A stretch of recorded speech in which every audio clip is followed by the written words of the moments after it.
సంవత్సరాల తరబడి ఎన్ని మందులు వాడినా మీ మోకాల నొప్పులు తగ్గట్లేదా? ప్రాణ పెయిన్ క్లినిక్ లో అత్యాధునిక చికిత్స.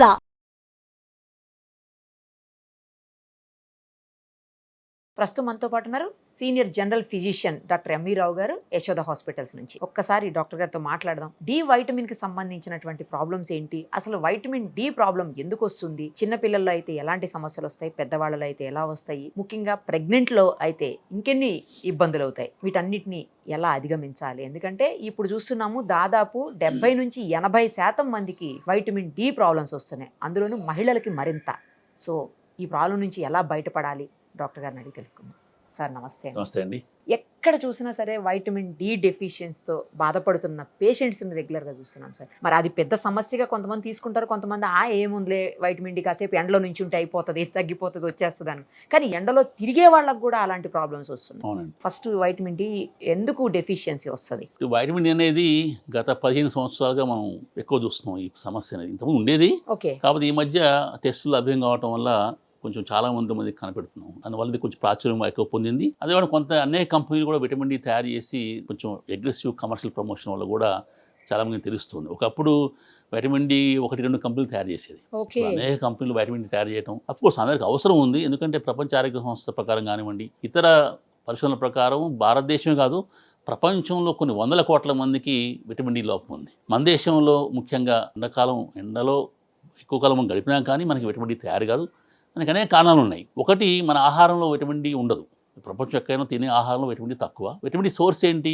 మన చర్మానికి సూర్యరశ్మి తగిలినప్పుడు మన చర్మంలో కింద భాగం కొలెస్ట్రాల్ విటమిన్ డి కింద మారుతుంది. సో విటమిన్ డి అనేది ఫ్యాట్ సాల్యుబుల్ విటమిన్. సో ఇది ఫ్యాట్ నుంచి తయారయ్యే విటమిన్.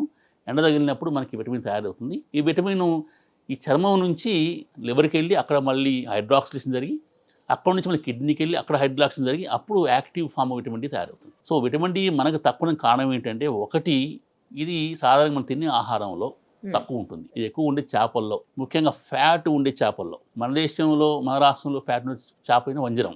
వంజరంలో ఫ్యాట్ ఎక్కువ ఉంటుంది, అందులో ఈ వైటమిన్ ఎక్కువ ఉంటుంది. సో అందరం వంజరం తినం కదా. అలాగే శాకాహారంలో దొరికేది కేవలం కొన్ని కూరగాయలు, ముఖ్యంగా ఈ మష్రూమ్స్ లో, ఏవైతే ఎండలో పెరిగే పుట్టగొడుగులో మాత్రం ఇది ఉంటుంది. అది కాకుండా కొన్ని దేశాలు ఏంటంటే తాగే పాలల్లో కానీ, బ్రెడ్ లో కానివ్వండి, ఆరెంజ్ జ్యూస్ లో కూడా విటమిన్ డి ఫోర్టిఫై చేస్తారు. మన దేశంలో ఎట్లయితే సాల్ట్ కు ఐడిన్ ఇస్తామో, ఫోర్టిఫైడ్ ఐడిన్ అంటాం కదా, థైరాయిడ్ ప్రాబ్లం రాకుండా మనం దొరికే సాల్ట్ మొత్తం కూడా గవర్నమెంట్ ప్రకారం తప్పకుండా ఐడిన్ కలిపి ఇవ్వాలి.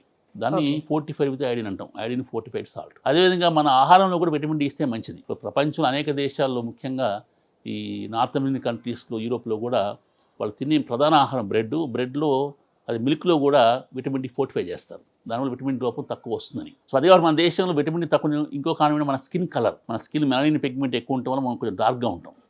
ఈ డార్క్ కలర్ ఉన్న వాళ్ళల్లో విటమిన్ డి తయారు కావడం కష్టం. ఇంకోటి ఏంటంటే, మనం బయటికి వెళ్ళినప్పుడు, సాధారణ బయటకు వెళ్ళట్లేదు ఇప్పుడు చాలా మంది కూడా, జీవనశైలి మారి పూర్తి కార్లో ఉంటాం, లేకపోతే ఇంట్లో ఏసీలు ఉంటాం కదా, మనం ఎండకు ఎక్కువ ఎక్స్పోజ్ కావట్లేదు. ఎక్స్పోజ్ అయినా సరే దాన్ని సన్ స్కిన్ లోషన్ రాసుకుంటాం. దాని అల్ట్రావైలెట్ లేదు మనకు రేస్ మనకు తగలవు, దానివల్ల విటమిన్ డి తయారు కాదు. సరే, ఇవన్నీ లేకపోయినా మనం పల్లెటూరులో ఉన్న వాళ్ళకి మరి ఇవన్నీ స్క్రీన్స్ ఉండవు, ఏసీ ఉండవు, కానీ వాళ్ళకు కూడా తక్కువ ఉంటుంది. వాళ్ళు కూడా బయటకు వెళ్ళినప్పుడు మొత్తం కవర్ చేసుకుంటాం మనం. సో ఇది కాకుండా కొన్ని ప్రత్యేక కారణాలు మనకు తెలియవు, కానీ పల్లెటూరు వాళ్ళు కూడా బట్టలు పూర్తి కప్పుకోకపోయినా, ఎండలో ఎక్కువ ఉన్నా కానీ విటమిన్ డి డెఫిషియన్సీ కనపడుతుంది. నైజీరియాలో ఇదే కారణం. వాళ్ళకి నల్లగా ఉంటారు, వాళ్ళు ఎండకి వెళ్ళినా సరే కూడా వాళ్ళకి విటమిన్ డి తయారు కాదు. కొన్ని కాలం మనకు తెలియదు, కాకపోతే ఇవి ప్రత్యేక కారణాలు చెప్పుకోవచ్చు. ఒకటి, మనం బాడీ అబ్జర్వ్ చేసుకోదా సార్? బాడీ తయారు చేయాలి. విటమిన్ డి అనేది ఏంటంటే ఎండ నుంచి వచ్చేది. తర్వాత మనం తినే సప్లిమెంట్స్, మనం తినే ఫుడ్లో సరిపోని విటమిన్ డి ఉండదు కాబట్టి మనం ఎక్స్ట్రా విటమిన్ డి ప్రత్యేకంగా సప్లిమెంట్స్ ద్వారా, అంటే సిరప్ కావచ్చు, పౌడర్ కావచ్చు, ట్యాబ్లెట్స్ కావచ్చు,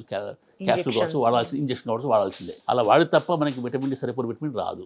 ఎగ్లో వైట్ లో ఉంటుంది, ఇప్పుడు మనకు పెరుగులో ఉంటుంది. మనకి విటమిన్ డి హైయెస్ట్ సోర్స్ ఉండేది ఇందాక ఫిష్ లో. మన దేశంలో వంజరం, మిగతా దేశంలో సాల్మన్, సార్డన్స్ అంటారు, వాటిలో ఎక్కువ ఉంటుంది. బీఫ్ లివర్లో ఎక్కువ ఉంటుంది. తర్వాత పాలల్లో కొంత ఉండొచ్చు, ముఖ్యంగా ఉండేది మష్రూమ్స్లో ఎక్కువ ఉంటుంది, ఎగ్లో కొంత ఉంటుంది. అది తప్ప చాలా వరకు కూరగాయల్లో విటమిన్ డి ఉండదు, because basically fat soluble vitamin ఇది. ఎలా సార్ మరి, అంటే ఏం చేస్తే?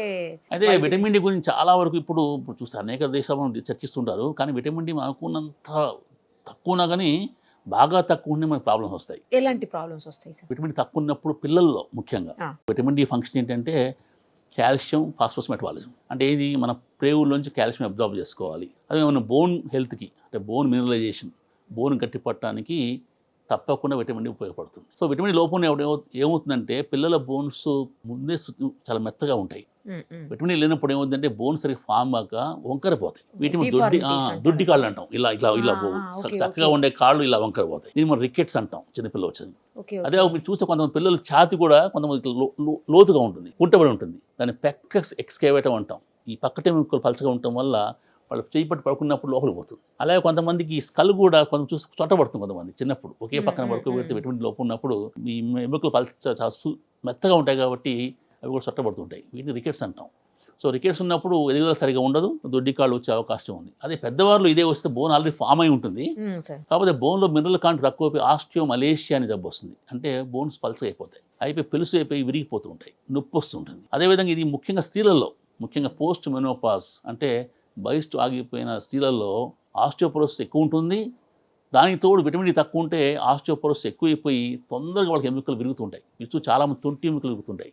దానికి కారణం osteoporosis plus vitamin D deficiency.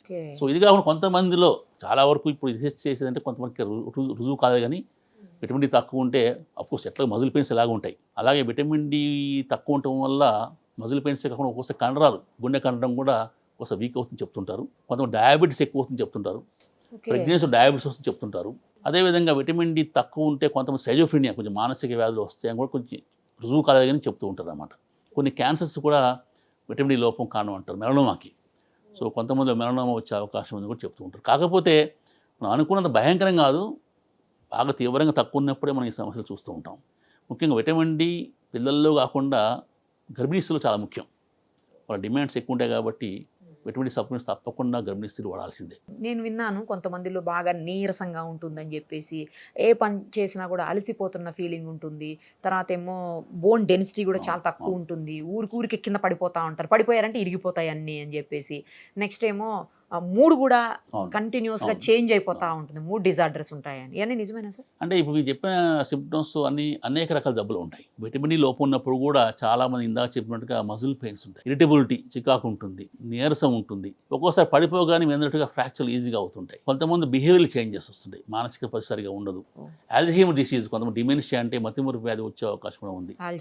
కొంతమంది సైకియాట్రిక్ ప్రాబ్లం, ఇందాక చెప్పిన షైజోఫ్రీనియా కూడా వచ్చే అవకాశం అంటారు. అంటే ఉన్న షైజోఫ్రీనియా ఎక్కువ కావచ్చు, ఇలా ఉన్న డిమెన్షియా ఎక్కువ కావచ్చు. కాబట్టి విటమిన్ డి సప్లిమెంట్స్ తప్పకుండా అందరూ తీసుకోవాల్సిందే. ఇంకొకటి సార్, వైటమిన్ డిలో వీళ్ళు ఉంటారు కదా సార్, ఎవరంటే స్పోర్ట్స్ పర్సన్స్ ఉంటారు కదా సార్, ఆ స్పోర్ట్స్ పర్సన్స్లో కనుక వైటమిన్ డి ప్రాబ్లం వస్తే వాళ్ళకి ఇంకా డేంజర్ అని విన్నాను, నిజమేనా? కరెక్ట్. ఎందుకంటే స్పోర్ట్స్ పర్సన్స్కి డిమాండ్ ఎక్కువ ఉంటుంది, విటమిన్ డి అవసరం ఎక్కువ కాబట్టి.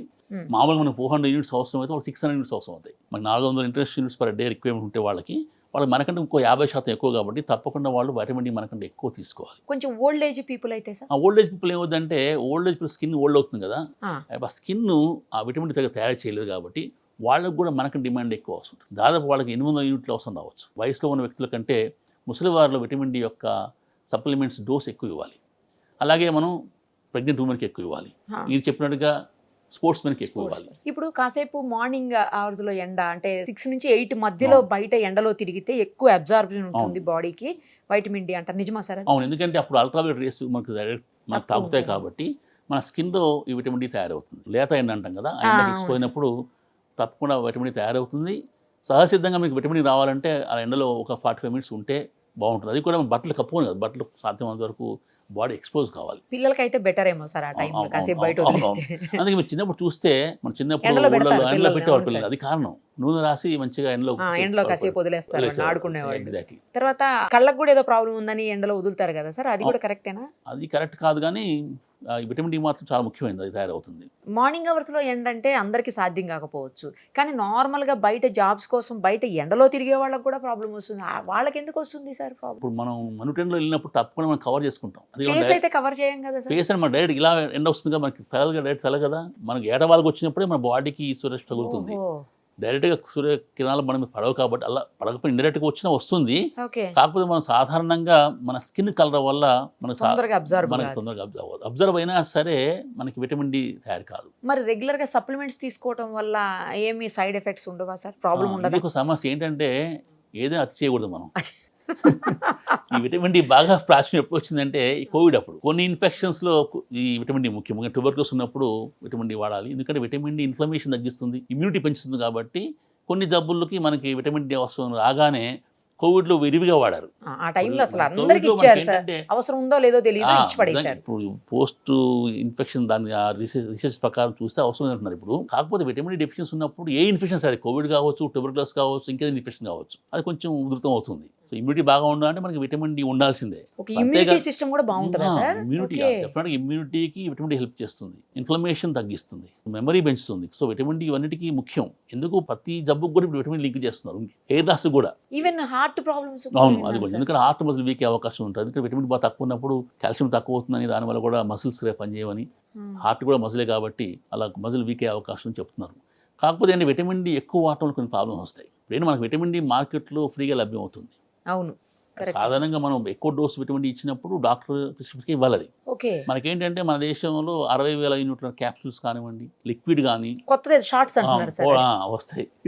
అయితే ఇది మనం ఏం చేయాలంటే విటమిన్ డెఫిషియన్సీ ఉన్నప్పుడే వీక్లీ వన్స్ వేసుకోవాలి. అలా 6 to 12 వీక్స్ ఇస్తాం, డిపెండింగ్ ఆన్ సివియారిటీ. బాగా తక్కువ ఉన్న వాళ్ళకి 12 వీక్స్, మామూలుగా ఉన్న వాళ్ళకి 8 వీక్స్, కొంచెం తక్కువ ఉన్న వాళ్ళకి 4 వీక్స్ 6 వీక్స్ ఇస్తుంటాం. ఆ తర్వాత మంత్లీ వన్స్ మెయింటెనెన్స్ ఇస్తాం. అది 60,000 యూనిట్లు. అది ఎప్పటిదాకా సార్? మంత్లీ లైఫ్ లాంగ్ వేసుకోవాల్సిందే మనం. సో చాలా మంది ఏం చేస్తారంటే 60,000 యూనిట్స్ రాగానే వాళ్ళు వారం అలా కంటిన్యూ చేసుకుంటున్నారు. అలా వేసుకుంటూ పోతే విటమిన్ డి ఎక్కువైపోవడం వల్ల ప్రమాదం వస్తుంది. ఏం ప్రమాదం వస్తుంది? విటమిన్ డి అనేది మనకు సాధారణ 30 ఉంటుంది, 30 నానోగ్రామ్స్. అది 250 దొరికి వెళ్ళిందనుకోండి, ప్రమాదం. ఏమవుతుందంటే కాల్షియం ఎక్కువైపోతుంది. ఒంట్లో కాల్షియం ఎక్కువైనప్పుడు ఏమవుతుంది, మనకి మజిల్స్లో, కిడ్నీస్లో, లివర్లో ఆ కాల్షియం పేరుకుంటుంది, ముఖ్యంగా కిడ్నీస్లో. ఇది పోయి అక్కడ డిపాజిట్, దాన్ని నెఫ్రోకాల్సిస్ అంటాం. అది రివర్సిబుల్. ఒకసారి కాల్షియం కిడ్నీలో చేరినప్పుడు కిడ్నీ చెడిపోతాయి, క్రియాటిన్ ఎక్కువ అవుతుంది, దాన్ని మనం ఏం చేయలేం. సో అందుకని విచ్చలవిడిగా విటమిన్ డి వాడకూడదు, డాక్టర్ పర్యవేక్షణలో మాత్రం వాడాలి. వాడినా కానీ మీరు ఒకవేళ తక్కువ ఉంటే, టెస్ట్ చేయించుకుని తక్కువ ఉంటే వారానికి ఒకసారి 6 to 12 వీక్స్ వాడాలి. ఆ తర్వాత నెలకు ఒకసారి వాడాలి. విటమిన్ డి వాడినప్పుడు కాల్షియం కూడా తప్పకుండా వేసుకుంటే మంచిది. కాల్షియం లేనప్పుడు మనకి విటమిన్ డి ఉన్నా లాభం లేదు, ఒకటి. రెండవది, కొంతమందిలో ఏం చేస్తుంటే విటమిన్ డి టెస్ట్ చేయించుకోకుండా వాడుతున్నారు, కరెక్ట్ కాదు. టెస్ట్ చేయించుకోలేకపోతే, ఎందుకంటే vitamin D test costly test. So మనం టెస్ట్ చేయించుకోకపోయినా నెలకు ఒకసారి వేసుకుని చాలు, అది సేఫ్. మీరు టెస్ట్ చేయించుకోలేదు, మీకు విటమిన్ డి తక్కువ అనుమానం ఉంది, నెలకు ఒక డోసు వేసుకోండి, సరిపోతుంది. ఇంకో ప్రాబ్లం చాలా మంది చేస్తారు, ఇది వేసుకొని మళ్ళీ కొంతమంది కాల్షియం సప్లిమెంట్స్తో పాటుగా విటమిన్ డి ఉన్న ట్యాబ్లెట్స్ వాడుతుంటారు. అందులో రకరకాల ట్యాబ్లెట్స్ ఉంటాయి, 400 యూనిట్ల నుంచి 2000 యూనిట్స్ కూడా కొన్ని ట్యాబ్లెట్స్ ఉంటాయి. అది చూసుకోవాలి ముందు, డాక్టర్ చూపించాలి ఎంత డోస్ ఉందో. చాలా మంది ఏం చేస్తున్నారు, పిల్లలు అమెరికా నుంచి వాళ్ళ తల్లిదండ్రులకి ఈ ట్యాబ్లెట్ పంపిస్తారు. అందులో కొంతమంది విటమిన్ డి ఉంటుంది, విటమిన్ ఈ ఉంటుంది, కాల్షియం ఉంటుంది, రకరకాల మందులు ఉంటాయి. ఒక్కోసారి 3 రకాల డబ్బాలు పంపిస్తుంటారు, అన్ని వేసుకుంటుంటారు. అది కాకుండా మీ ఫ్యామిలీ డాక్టర్ చూపించి వారు వేసుకోమన్న విధంగా ఆ టాబ్లెట్ వేసుకోవాలి. ఇంకొకటి, ఏ సమయంలో ఇంజెక్షన్ అవసరం పడుతుంది సార్? ఇంజెక్షన్స్ కూడా కొంతమంది ఏంటంటే, ఇప్పుడు ఈ విటమిన్ డి అనేది కొంతమందికి మాల్ అబ్జార్ప్షన్ ఉన్నప్పుడు, పేవుల్లో సమస్య ఉండి మాల్ అబ్జార్ప్షన్ ఉన్నప్పుడు ఈ విటమిన్ డి పేవుల్లోంచి లోపలికి పోదు. అది ఎలా తెలుస్తుంది సార్? అది మాల్ అబ్జార్ప్షన్ సింప్టమ్స్ వేరే ఉంటాయి, లూజ్ మోషన్స్, డయోరియా, బరువు తగ్గటం, అలా పేవుల సమస్య ఉన్న వాళ్ళకి విటమిన్ డి లోపలికి పోదు. కొంత విపరీత వాంతులు అవుతున్నాయి, వాళ్ళు విటమిన్ డి వేసుకోలేరు, అప్పుడు ఇంజెక్షన్ ఇస్తాం. కాబట్టి మన దేశంలో ఇంజెక్షన్ ఏంటంటే ఎక్కువ డోసు ఇంజెక్షన్ లభ్యం అవుతుంది. ఒక యాంపూల్లో 6 lakhs యూనిట్స్ ఉంటుంది. అది ఫ్యాట్ వైటమిన్. సో ఆ ఇంజెక్షన్ ఇంట్రామస్కులర్ ఇస్తాము. అది చాలా మంది వారానికి ఒకటి ఇస్తుంటారు, అది కరెక్ట్ కాదు. ఒక ఇంజెక్షన్ ఇస్తే 6 months దాకా ఇంకో ఇంజెక్షన్ ఇవ్వకూడదు. So 1 injection once in 6 months అంతే. నేను చాలా మంది పేషెంట్ చూశాను, వారానికి ఒకటి చెప్పి 4-5 సార్లు వేయించుకుంటున్నాను, అది ప్రమాదం. అలా వేసుకున్నప్పుడు విటమిన్ డి ఎక్కువైన అవకాశాలు చాలా ఉన్నాయి, దానివల్ల కాల్షియం ఎక్కువైపోయి ఇతర ఆరోగ్య సమస్యలు వచ్చిన సందర్భాలు ఉన్నాయి. కాబట్టి దయచేసి విటమిన్ ఇంజెక్షన్లు మీరు డాక్టర్ పర్యవేక్షణ వేసుకోకూడదు. వేసుకున్నా సరే 6 monthsలో ఒక్కసారి వేసుకోవాలి. చాలా మంచి ఇన్ఫర్మేషన్ సార్ అసలు. ఎందుకంటే ఇప్పుడు అందరూ ఎక్కడ చూసినా వైటమిన్ డి ప్రాబ్లం ఇదే వినిపిస్తోంది అసలు. ఏ టెస్ట్ చేసినా ఈసారి ఇప్పుడు అంతా వైటమిన్ డి టెస్ట్లో వైటమిన్ డి, B12 అదే సార్, B12 కూడా. అవును, సాధారణంగా ఈ టెస్ట్ అందరికి అవసరం లేదు. Telugu honestly vitamin D test అనేది లేకుండా మనం సాధారణంగా సప్లిమెంట్స్ అవసరం కాబట్టి నెలకు 60,000 యూనిట్స్ క్యాప్సూల్ సరిపోతుంది. యాక్చువల్గా నేను చాలా మంది అదే చేస్తుంటాను, చాలా మంది టెస్టులు చేయించుకోలేదు, కాస్ట్ ఉంటుంది కాబట్టి. అలాంటి వారికి once in a month capsule సరిపోతుంది. తిమ్మిర్లు లాంటివి కూడా వస్తాయి దీనివల్ల మజిల్ వీక్నెస్, తిమ్మిర్లు, కొంతమందికి ఇరిటబిలిటీ, కొంతమంది ఇచ్చింగ్ కూడా వస్తుంది. ఒక్కోసారి ఇచ్చింగ్ కూడానా సార్? ఓకే.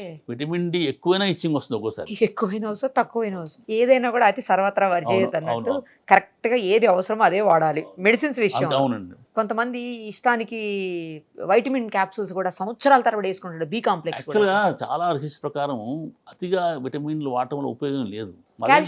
కాల్షియం కూడా అంతే అతిగా వాడకూడదు. ఇప్పుడు మన ఏంటంటే ఒక 1000 milligrams కాల్షియం వాడచ్చు. ఎక్కువ కాల్షియం వాడటం కూడా ఉపయోగం ఉండదు. కొంతమందికి అంటే మన దగ్గర తక్కువ మంది ఎక్కువ వాడుతుంది, కానీ చాలా భయం కిడ్నీ స్టోన్స్ వస్తాయని, అందుకే తక్కువ వాడుతుంటారు. అది కూడా మంచిది కాదు. ముఖ్యంగా పోస్ట్ మెనోపాజ్ ఉమెన్, మెనోపాజ్ వచ్చిన తర్వాత చాలామంది లేడీస్ కాల్షియం వాడరు. మన దేశం ఎందుకు అర్థం కాదు. అదేవిధంగా పాలిచ్చే తల్లులు తప్పకుండా విటమిన్ డి కాల్షియం ఎక్కువ వాడాలి. ఆల్మోస్ట్ డబుల్ డోస్ వాడాలి. వాళ్ళు వాడరు. అలా వాడపడడం ఏమవుతుంది, వాళ్ళ బోన్స్ వీక్ అవుతాయి, వాళ్ళు తొందరగా ఆస్టియోపోరోసిస్ వస్తుంది ఫ్యూచర్లో. కాబట్టి ముఖ్యంగా లాక్టేటింగ్ మదర్స్, పాలిచ్చే తల్లులు తప్పకుండా కాల్షియము విటమిన్ డి సరైన మోతాదులో తప్పకుండా వాడుతూ ఉండాలి. చాలామంది ఏం చేస్తారు, డెలివరీ కాగానే ఒక 2-3 నెలలు వాడతారు, కాల్షియం మానేస్తారు, పాలు మాత్రం 1-2 yearsలో ఉంటారు. పాలు ఇచ్చినంత కాలం బేబీకి మీరు తప్పకుండా కాల్షియం విటమిన్ డి వాడుతూ ఉండాలి. అలాగే ఐరన్ కూడా వాడుతూ ఉండాలి. ఈ ఐరన్, బి కాంప్లెక్స్ ఇవన్నీ కూడా ఎక్సెస్ కనుక వాడితే సార్ అది యూరిన్లో పాస్ అయిపోతుంది తప్పించి బాడీకి ఏం పట్టదు అని విన్నాను. మనకి విటమిన్స్లో 2 రకాలు, water soluble vitamins, fat soluble vitamins. Water soluble vitamins B complex అంటే B1 నుంచి మన B12 దాకా వాటర్ సాల్యుబుల్. మరి ఎంత వేసుకున్నా కానీ యూరిన్లో వచ్చేస్తుంది. ఉదాహరణ మీరు బి కాంప్లెక్స్ వేసుకున్నారు, యూరిన్ పాస్ చేసి ఎల్లో కలర్ వస్తుంది, బయటికి పోతుంది. మనకి అవసరం వరకు లోపల ఉంటుంది, మిగతా బయటికి పోతుంది. వాటర్ సాల్యుబుల్ వైటమిన్స్ ఎక్కువ తీసుకున్నా డేంజర్ కాదు, మనకి ఏం ప్రాబ్లం రాదు, టాక్సిన్ రావు, టాక్సిక్స్ రాదు. ఫ్యాట్ సాల్యుబుల్ వైటమిన్స్ అంటే vitamin A, vitamin D, vitamin E, vitamin K, ADEK, ఈ 4 కూడా ఫ్యాట్ సాల్యుబుల్ వైటమిన్స్. ఈ మనం ఎక్కువ తీసుకుంటే ఏమవుతుంది, బాడీలో ఇవి బయటికి రావు, మన ఫ్యాట్ కత్తుకొని లోపల ఉండిపోతాయి. దానివల్ల మనకి ఆ వైటమిన్ లెవెల్స్ ఎక్కువైపోయి ఆ విటమిన్ టాక్సిటీ వస్తుంది. ఉదాహరణ విటమిన్ డి టాక్స్ వచ్చినప్పుడు కాల్షియం ఎక్కువ కావటం, కిడ్నీలు చెడిపోవటం, కొంతమంది ఫిట్స్ రావటం, కొంతమందికి ఇచ్చింగ్ ఎక్కువ కావటం, ఇవన్నీ జరుగుతూ ఉంటాయి. సో ఇవి ప్రమాదకరం. అందుకనే ముఖ్యంగా విటమిన్ ఏ కానీ, డి కానీ, ఈ కానీ, కే కానీ డాక్టర్ పర్యవేక్షణ లేకుండా ఎక్కువ వాడకూడదు. జనరల్గా డి తెలిసింది సార్, AEK దేనికి వాడతారు? ఇప్పుడు విటమిన్ ఏ అనేది మనకి కంటికి పనికి వస్తుంది, ఈ స్కిన్కి పనికి వస్తుంది అన్నమాట. వైటమిన్ కే అనేది చాలా ఇంపార్టెంట్ వైటమిన్, అది మన బ్లడ్ క్లాటింగ్కి ఉపయోగపడుతుంది అన్నమాట. విటమిన్ కే తక్కువ ఉంటే బ్లీడింగ్ అవుతుంది. సో బ్లడ్ క్లాటింగ్ మెకానిజంలో విటమిన్ కే చాలా ముఖ్యం. ఇవన్నీ ఇప్పుడు మీరు చెప్పిన మొత్తం ఇంజెక్షన్ రూపంలో ఉంటాయి sir, only tablets? Vitamin K injection ఫామ్లో ఉంటుంది, టాబ్లెట్ ఫామ్ ఉంటుంది. విటమిన్ ఏ కూడా మనకి ఎక్కువ టాబ్లెట్ ఫామ్లో లభ్యం అవుతుంది. ముఖ్యంగా చిన్నపిల్లలు మన దేశంలో విటమిన్ ఏ లోపల కళ్ళు రేచికట్లు వస్తుంటాయి. అందుకనే స్కూల్లో తప్పకుండా ఎవ్రీ 6 months కూడా ఇప్పుడు స్కూల్ హెల్త్ ప్రోగ్రామ్లో విటమిన్ ఏ ఇస్తూ ఉంటారు. అలా వేసుకోవచ్చు సార్ మరి వాళ్ళు ఇచ్చినప్పుడు? పిల్లలకి అలా వేసుకోవచ్చు, వాళ్ళు ఇచ్చిన నిర్ణీతమైన డోస్ తీసుకుంటే ప్రమాదం ఏం లేదు. అదే క్యాప్సూల్ ఎవ్రీడే వేసుకుంటే ప్రమాదం. థ్యాంక్ యూ సార్, చాలా విషయాలు చెప్పారు విటమిన్ డికి సంబంధించి. Thank you so much sir. Thank you. Suman టీవీలో మీ పర్సనల్ అండ్ బిజినెస్ ప్రమోషన్స్ కోసం కింది నెంబర్కి కాంటాక్ట్ చేయండి.